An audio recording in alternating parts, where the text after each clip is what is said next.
কর্তামশাইকে খুশি করতে আজকে আমি বানালাম ক্যাপসিকাম ও ব্রোকলি দিয়ে মাছের মাথার মাখামাখি। এই রান্নাটাকে আরও বেশি হেলদি ও টেস্টি করার জন্য আমি এর সঙ্গে নিলাম একটা আলু, টমেটো, কড়াইশুঁটি, গাজর আর পেঁয়াজ কাঁচা লঙ্কা তো আছেই। প্রথমে নুন হলুদ দিয়ে ব্রোকলি ও আলুগুলোকে ভেজে তুলে নিলাম। এরপর নুন হলুদ মাখানো মাছের মাথাগুলোকে ভেজে তুলে নিলাম। এরপর কড়াইতে আর একটু সরষের তেল দিয়ে পেঁয়াজগুলোকেও ভালো করে ভেজে নিলাম। এবার ওই পেঁয়াজের সাথে সব সবজিগুলো দিয়ে দিলাম।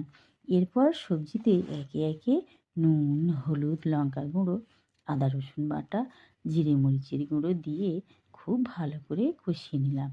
এবার পরিমাণ মতন জল দিয়ে ফুটিয়ে নিয়ে মাছের মাথা ও ভেজে রাখা আলুগুলোকে দিয়ে দিলাম। এবার ঢাকা দিয়ে 10 মিনিট ধরে ফুটিয়ে রান্না করে নিলাম টমেটো, ক্যাপসিকাম আর মাছের মাথার মাখামাখি। আমার কর্তামশাই খুব তৃপ্তি করে খেলো।